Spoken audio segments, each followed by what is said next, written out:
अस्सलाम वालेकुम प्यारे दोस्तों आज मैं आपके लिए एक बहुत ही इंपॉर्टेंट वीडियो लेकर आया हूँ। बहुत ही इंफॉर्मेटिव वीडियो है, ख़ास तौर पर उन स्टूडेंट्स के लिए जो इस वक्त बीएस इंग्लिश में दाखिला ले चुके हैं या बीएस इंग्लिश ऑलरेडी पढ़ रहे हैं। प्यारे दोस्तों, जब भी आप बीएस इंग्लिश में आते हैं तो बहुत ज़्यादा स्टूडेंट परेशान हो जाते हैं क्योंकि सिलेबस इतना ज़्यादा है और बहुत ज़्यादा चीज़ें कवर करनी पड़ती हैं। और साथ साथ ये भी टीचर बताते रहते हैं कि जी आप इस राइटर की और चीज़ें भी पढ़ें, फलां चीज़ भी पढ़ लें, फलां भी पढ़ें, आप मूवमेंट्स पढ़ें, ये करो वो करो, बड़ा कुछ आपको बताया जाता है। और नतीजा ये निकलता है कि बहुत सारे स्टूडेंट्स को अफरा तफरी शुरू हो जाती है। और ज़ाहिर बात है सेमेस्टर सिस्टम में तो होती ही अफरा तफरी है। लेकिन मेरे दोस्तों, आप लोग चंद चीज़ों को मैं कहता हूँ कि मद्देनज़र रखें और इन चीज़ों में पैनिक होने की ज़रूरत नहीं है। बस इनको आहिस्ता आहिस्ता पढ़ते रहें, आहिस्ता आहिस्ता काम करते रहेंगे तो इंशाल्लाह ताला लिटरेचर की दुनिया में कम से कम आप कॉम्प्रिहेंसिव अच्छी स्टडी कर लेंगे। और इसके लिए इतना ज़्यादा परेशान होने की ज़रूरत नहीं है। सिर्फ ये काम करना है कि आपने कुछ चीज़ों को डेली बेसिस पे करना है। वो भी आपको बताते हैं कि वो डेली बेसिस पे करने वाली चीज़ें कौन सी हैं। और दूसरी बात यह है कि मैं जो भी बातें आपके साथ शेयर करूंगा वो मेरे ज़ाती तजर्बात भी हैं, मेरे मुशाहिदात भी हैं। ज़ाहिर है कि दोस्त यार हमारे लेक्चरर्स के टेस्ट देते हैं या दूसरे काम करते हैं अंग्रेज़ी के, तो वो भी हमें पता चल जाता है। और तीसरी बात यह है जनाब कि आप अगर इन बातों का ख्याल करेंगे तो आपके लिए जॉब ढूंढने में भी आसानी रहेगी, क्योंकि ज़ाहिर है इन बातों का ख्याल करके आप बहुत अच्छे नंबर लेंगे, अच्छी डिग्री मिलेगी और फिर जॉब भी इंशाल्लाह अच्छी मिलेगी। तो जनाब हम चलते हैं उन टिप्स एंड ट्रिक्स की तरफ कि जी हमें बीएस इंग्लिश पढ़ते हुए कौन सी चीज़ों को मद्देनज़र रखना है तो बीएस इंग्लिश का हक अदा होगा और बीएस इंग्लिश हमारे लिए आसान हो जाएगा। इसकी जनाब मैंने बाकायदा लिस्ट बनाई हुई है और आपने घबराना नहीं है कि ये क्या हो गया। ये तो सर ने पूरी प्रॉपर लिस्ट बनाई है और हमें डराने की कोशिश की है जनाब, ऐसी बात नहीं है। सिर्फ आपको बताने की कोशिश कर रहा हूँ कि जब आप इस फील्ड में आ जाते हैं तो फिर आपको किन चीज़ों को मद्देनज़र रखना चाहिए और वो डेफिनेटली रखना चाहिए। तो नंबर 1 पे जाते हैं जनाब, बेसिक इंग्लिश ग्रामर। आप हैरान हो गए कि जी हमने तो एक्सपेक्ट किया था कि सर शेक्सपियर के बारे में कुछ बात करेंगे, सर क्लासिकल पीरियड की बात करेगा, सर जो है जी वो मिल्टन की को बात कर लेंगे, कोई शायरी की बातें सुनाएंगे। तो वो ठीक है, वो सारा कुछ तो है ही आपके सिलेबस में। मसला ये है कि हम सब लोग लिटरेचर को बहुत अच्छी तरह समझ भी लेते हैं और जान लेते हैं, लेकिन जब हम पेपर में जाते हैं तो जो चीज़ समझी होती है वो एक्सप्रेस करने में हमें बहुत प्रॉब्लम होती है। मैं सब बहुत सारे स्टूडेंट्स को जानता हूँ जो जिनको शायद टीचर से भी ज़्यादा समझ आ जाती होगी लिटरेचर की, लेकिन जब वो पेपर में जाते थे तो बेसिक इंग्लिश ग्रामर ना होने की वजह से वो कुछ भी एक्सप्रेस नहीं कर पाते थे, कोई भी प्रॉपर चीज़ लिख कर नहीं आते थे और नतीजा ये निकलता था कि ग्रेड्स बहुत ही गंदे मिलते थे।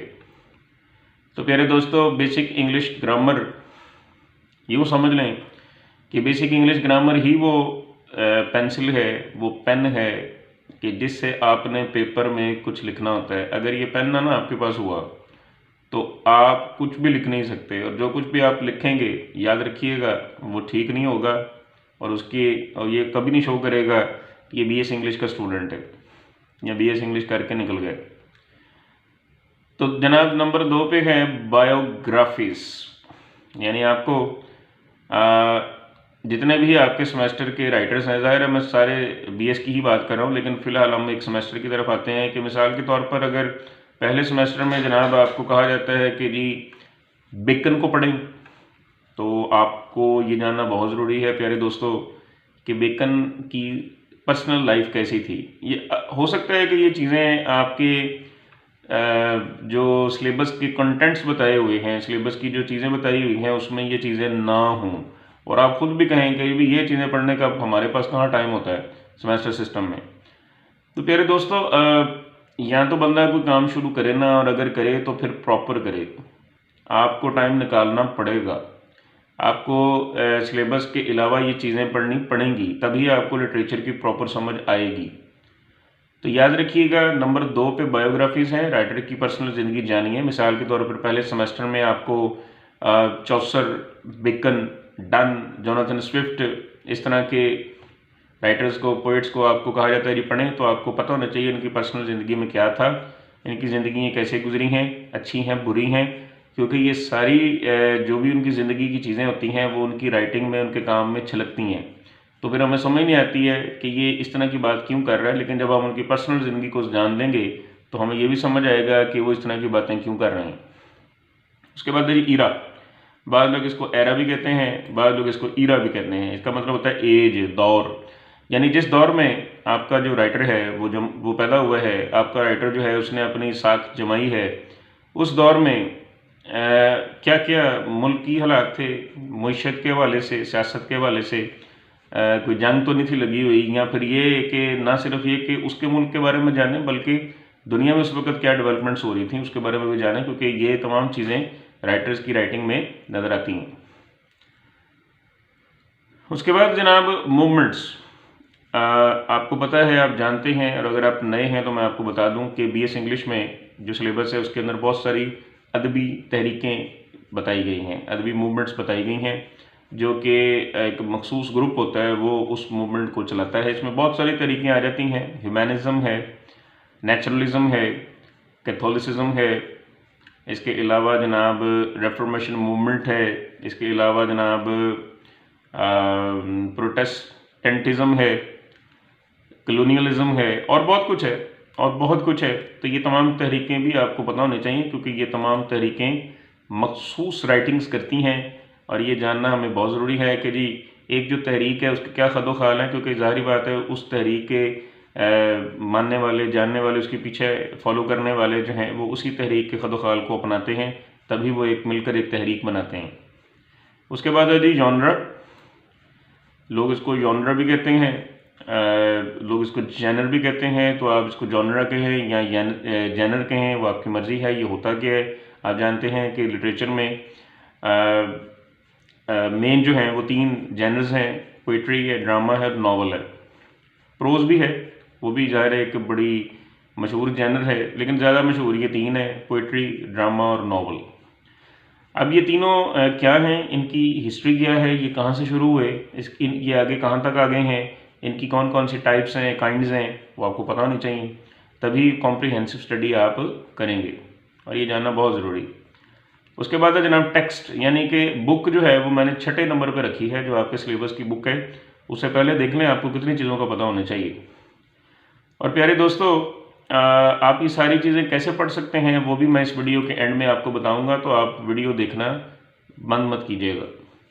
7वें नंबर पे है जनाब other text of the same writer, यानी आप इसी राइटर की, मिसाल के तौर पर पहले सेमेस्टर में बेकन है, तो आप इसी राइटर की सिर्फ वो चीज़ें ना पढ़ें जो आपके सिलेबस में है, बल्कि वो भी पढ़ें जो सिलेबस के अलावा हैं और इसी राइटर की हैं, क्योंकि आपको वहाँ से रेफरेंस मिलेंगे, और वो रेफरेंस आप अपने आंसर में डाल सकते हैं कि जनाब हमारे सिलेबस में मौजूद मजमून में बेकन ये कहता है, लेकिन अपने इस मजमून में वो ये कहता है, तो आप फिर वो मजमून भी उसका कोड कर सकते हैं जो आपके सिलेबस में नहीं है लेकिन आपने पढ़ा है। यकीन करें, इससे पढ़ने वाला एग्जामिनर बहुत इंप्रेस होता है और बहुत अच्छे नंबर देता है। उसके बाद है जनाब क्रिटिक्स।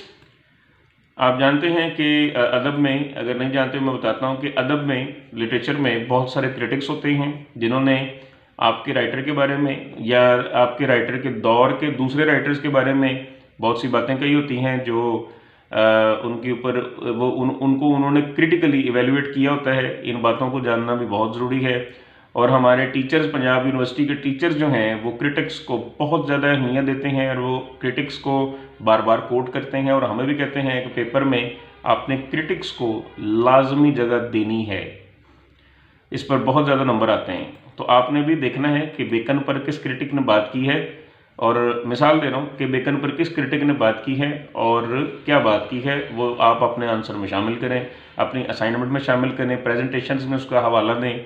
यकीन करें बहुत अच्छे नंबर आते हैं। उसके बाद नंबर 9 पॉइंट है जी other writers works in the same genre, कि दूसरे राइटर्स ने जो है वो इस हवाले से क्या कहा है, मतलब दूसरे राइटर्स ने, मिसाल के तौर पर बेकन प्रोज राइटर है, वो नसर लिखता है, तो अब जो दूसरे राइटर्स हैं, जो प्रोज के राइटर्स हैं, आपने अब उनको देखें कि कौन से बेकन के अलावा कौन से मशहूर मशहूर प्रोज के राइटर्स हैं और उनकी प्रोज कैसी है, ये भी आपको रेफरेंस मिल जाएगा। और आप जब भी बेकन के हवाले से कोई चीज़ लिखेंगे तो आप लिख सकते हैं कि जी बेकन प्रोज राइटर है, ये ऐसे लिखता है, और ये फलां फलां जो मशहूर प्रोज राइटर्स हैं वो भी ऐसे ही लिखते हैं, या उनका स्टाइल भी ऐसे ही है। इससे भी जाहिर है पढ़ने वाला बहुत मुतासर होता है।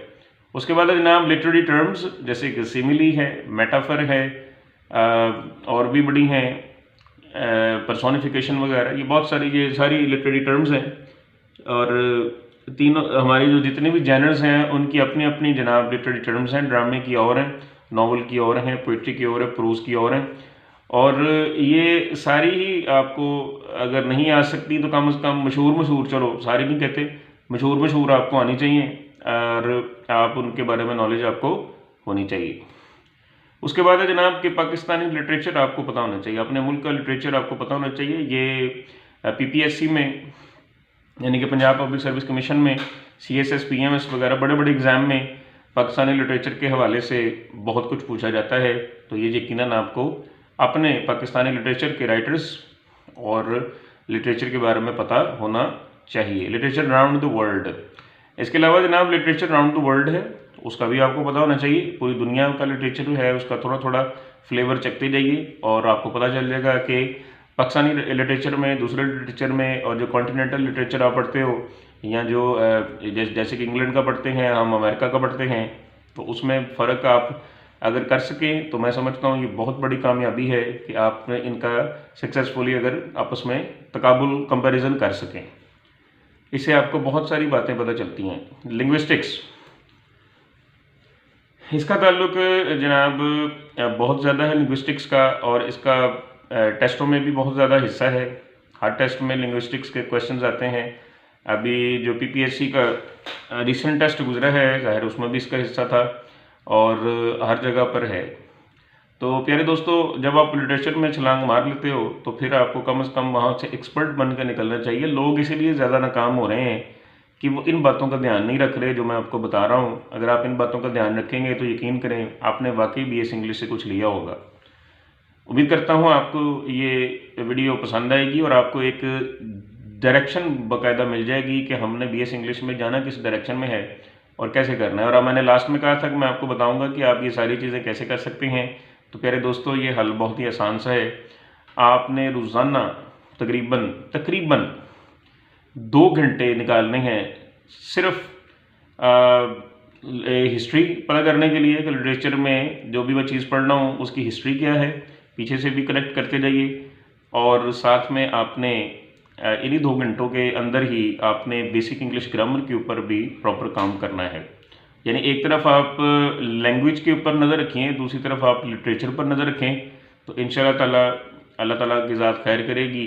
और बहुत जल्द ये 4 साल कंप्लीट होने के बाद जब आप निकलेंगे तो वाकई दुनिया को पता चलेगा कि किसी बंदे ने BS इंग्लिश किया हुआ है।